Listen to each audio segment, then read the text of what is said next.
So 28 years later, the Bone Temple, we pick up almost immediately after the last one. Now, I had a few gripes with the previous one, mainly being I thought the opening, everything up until that bridge run was masterful. And Jodie Comer was fantastic.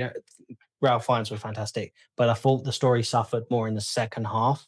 In this one, and the Saviles thing, the Savile kids, the Saviloids, Power Rangers dressed as Jimmy Savile running around doing backflips, cutting off heads.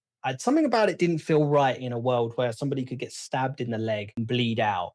Like it's a very grounded real world in which there are rage infected zombies, which and they found that balance. And then that sort of took me out.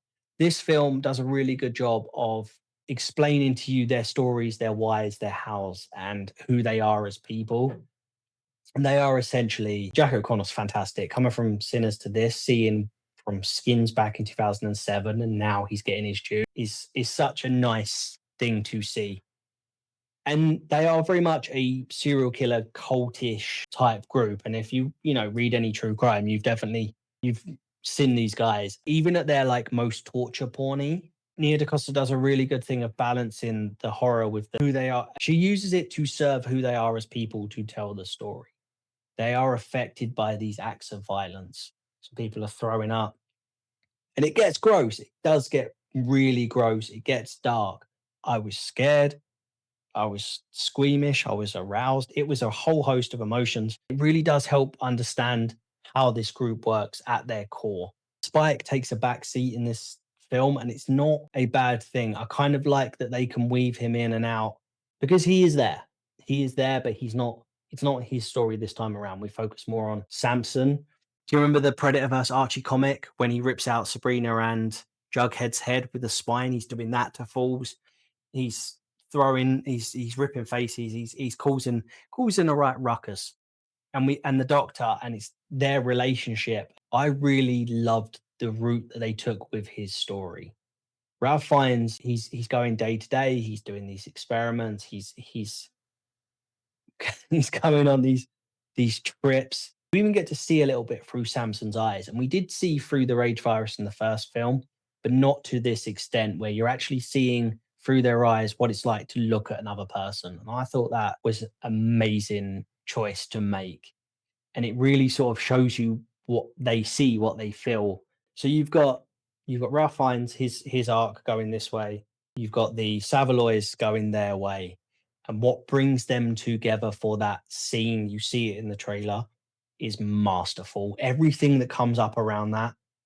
Nia DaCosta does a really good job of actually making you feel for these guys. They're a product of their circumstances. They are twisted and they do horrific evil acts.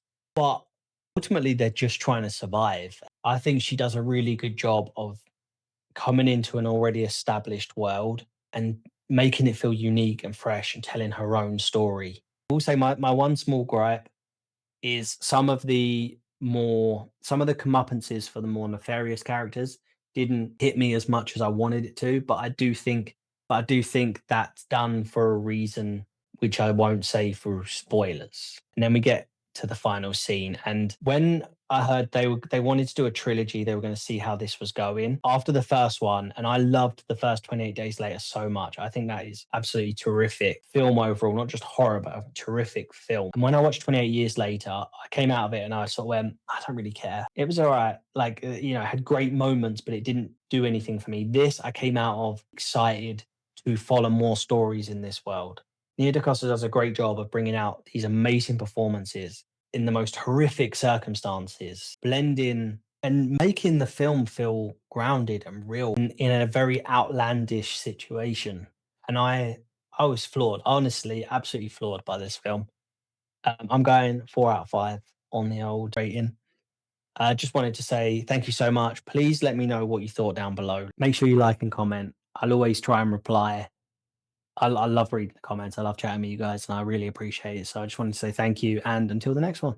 See you guys later. Take care.